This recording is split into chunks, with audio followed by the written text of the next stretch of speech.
Let's get sweaty. Hey guys, welcome to another Shenmue Dojo video.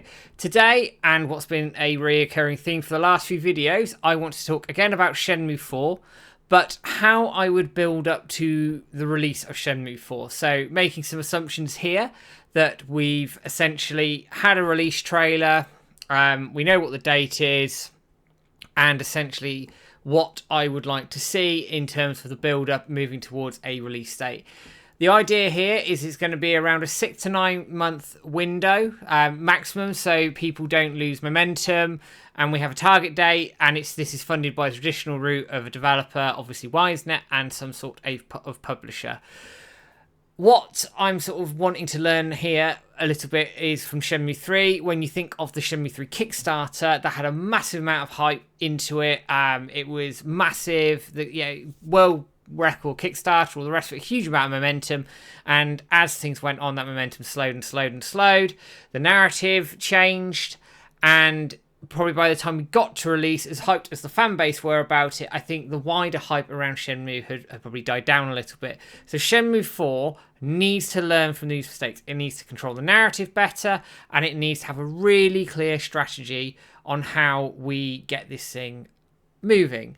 Now, pre-announcement, and I didn't say this in the previous video, but I'd like to say it here. Pre-announcement, I'd love a bit of teasing from Yu Suzuki himself again. We had the forklift tweet in 2015. Let's have something similar this time around, if possible. I think it'd be a rallying call for the community and get us moving. With that in mind and that part, I'm going to break this down into trailers, media and PR, which is a big deal, community engagement, new fans and catching people up, and then hopefully just round things off at the end. Right, let's dive in. Trailers. So, as I've talked about in a previous video, the announcement trailer absolutely sets the tone for what's to come. It is your first impression, and there's not always a second chance to make a first impression, as we know from Shenmue 3 and the reaction to the media reaction to the trailer from 2017. There will be, invariably, a group of people out there who want to trash Shenmue and who don't like it. That's fair enough if you don't like it, but if you're out to deliberately trash it, obviously we need to control that a little bit better. And what better way to do that than have a kick-ass announcement trailer? I've said that 1,000 times, I'm going to say it again here.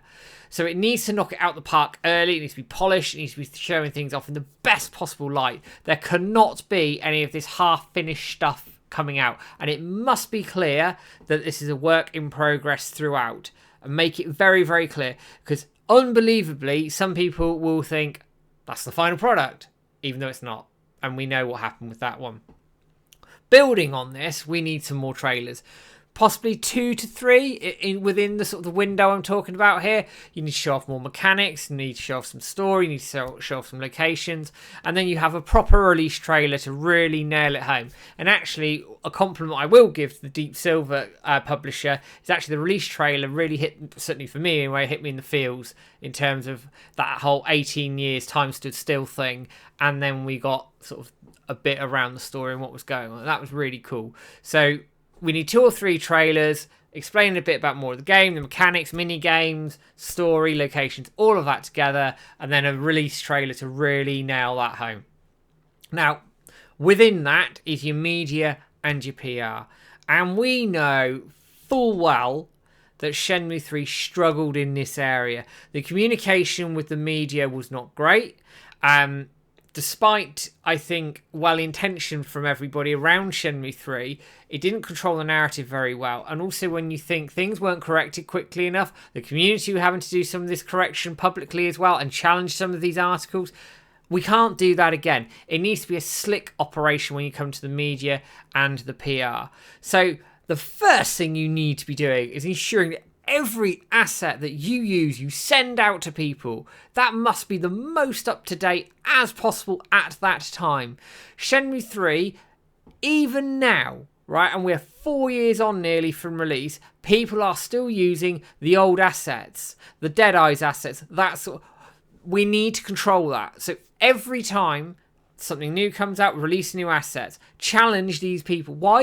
Ask these people, why are you using these old assets when I've given you perfectly brand new assets that are a couple of months old? It seems I don't know whether it's deliberate from some elements of the media. I don't know. But if you're constantly releasing these newer assets, these newer things for people to publish, then hopefully you eliminate some of that excuse. Right. Similar to the Shenmue 3 and HD releases, I'd have some small videos explaining what Shenmue is, the story so far, and what makes the series so special. Now, they did this quite well with the HD releases, and there was a World of Shenmue 3 series done on the Shenmue 3 YouTube page a while ago, which goes into detail around the world, the mini-games and all those sorts of things. You need to lean into that, because bearing in mind, and I'm going to talk about this a little bit later on in the video, but bear in mind that we are, at this point, 4 games deep. So how are you going to get new people through the door? One way to do that is to explain what Shenmue is and how it encapsulates people. Lean into the world building, lean into the pacing, lean into that character development, and make the point that it's different, that it's not going to be one of these super fast paced games, but actually what it rewards is time, it rewards patience, and it rewards you with good characters, good story, good environment, and all those things together make the Shenmue package. Now, it's not going to be for everyone, absolutely, and I accept that, and I do think the trailers need to be more action packed to show that off, and I think the game itself needs more action within it and more progression with the story, and I've said that a lot. So you need to lean into that and bring that package together, and I think then you can pique people's interest a little bit here. Again, within this, look for interviews and opportunities to talk to the written media. I mean, IGN, Game Rant, Eurogamer, they're ones that pop to mind. Eurogamer are particularly good with Shenmue. They quite like it. Game Rant, I know for a fact there's a couple of journalists there who like Shenmue and will report on it. Lean into these a little bit. Use these people out there to get your message out there. What is Shenmue? Why should people buy it? Why should people look forward to it? And get lots of screenshots, lots of assets out there so people can see what this thing is. And also think of print media. So you've got Edge, Retro Gamer, and all the relevant console magazines as well. Now, I am making the assumption here it's multi-platform, but we'll just have to see at this point whether it is or it isn't, essentially. Within that as well, media and PR, make use of streamers. And that also includes the community streamers as well. For example, you could use the community streamers to do some of the behind the scenes stuff, some of the Q&As, those sorts of things that we would dig as a community. In terms of streamers, maybe they could do previews, game shows, the video media stuff. All of that could be done and encapsulated really, really well by the clever use of streamers and public, essentially video game personalities who are sympathetic towards Shenmue. It would make absolute sense to do that. And if time allows for it, it absolutely must have a presence at game shows like Gamescom. It seemed to work very well last time, very well received by fans. I know there was a massive queue to get users who could sign all sorts of stuff. Coming into that, community engagement. I'd absolutely love community exclusive content, and previews would be absolutely fantastic, because at the end of the day, Shenmue is a community driven IP. So why not use us to get some of this exclusive content out there which would appeal to us and maybe allow us to drive things in a little bit in terms of how this moves forward. Make use of our platforms for Q&As, videos, all those sorts of things, so you're bringing us along for the ride with you. We'd all sign NDAs and be ready for assets to announce, screenshots, trailers, even the announcement itself. We'd all be ready with NDAs here to jump on board and support this where we could. Probably one of the biggest things moving on from that is external to the community. It's the new fans and that catching people up. That in itself is a very difficult task. We're 3 games in, potentially 4 games in here. So how do you do that? Now, one method, and I've seen this is quite popular in the community, is essentially get these on PlayStation Plus. All 3 games, freebies for everybody, gives everybody a good chance to play these games, and then you could even link this in with the announcement trailer and say, right, Shenmue 4 is announced, it's coming out on this date.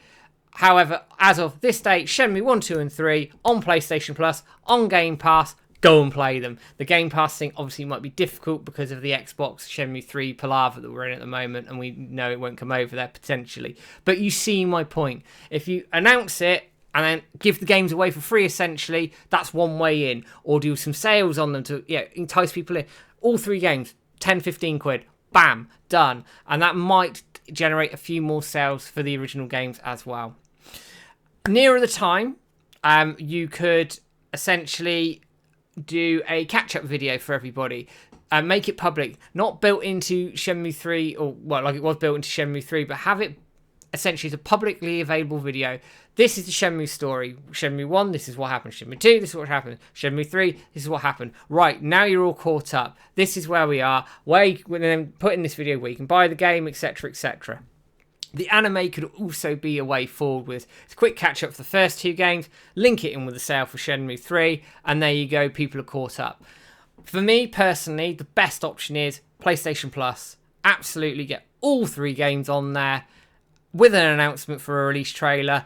Encourage people to play it that way, and I think then you have a really good way forward. Bringing this to a close, I've been going on for about 10-15 minutes here, and it's been quite fast paced, so again, if there's anything I've missed, do shout in the comments. Is there must be a clear marketing plan. What Shenmue generally has struggled with is marketing. Shenmue 1 got a shed load of marketing in Japan. It was a massive deal. Shenmue 2 got next to nothing. Shenmue 3's was sporadic at best. The best example of marketing we had actually recently was the Shenmue anime. That was really well put together, really well marketed. They showed stuff off at the right time, polished, and then drove that forward through social media, videos, and the like. It has to happen with Shenmue 4 here. If we don't do that in Shenmue 4, then we leave ourselves open to the message getting lost, the narrative not being the way it should be, and then the community have to jump and support. Now, the community will, of course, jump and support, but what I feel WiseNet, Sega, whoever need to do with Shenmue is control this narrative better. Communicate clearly with the media, communicate clearly with the fans, communicate clearly with everybody who might be interested in this game, and then you might be onto a winner. I'm not saying it guarantees anything, but what I'm saying is we need to give ourselves the best possible opportunity and strategy to do this. And if we go a bit ad hoc like we have done recently, I think we leave ourselves open and potentially to a failure, which is not what we want. And it really, like I say, it really can't happen again. Because in theory, the future of the series could ride on this if Shenmue 4 isn't the final game. So guys, I'm going to bring it to a close now. What do you want to see from a build-up to a Shenmue 4 release? How would you like people to handle this? How would you like the community to be involved in this as well? As I say, every video, drop us some comments, let us know what you think. As always, give us a like, share, subscribe on YouTube, Facebook, Twitter. You know exactly where you can find us. And I will be back with a video not too far from now. But for now, guys, take care, all the best, and I'll see you soon.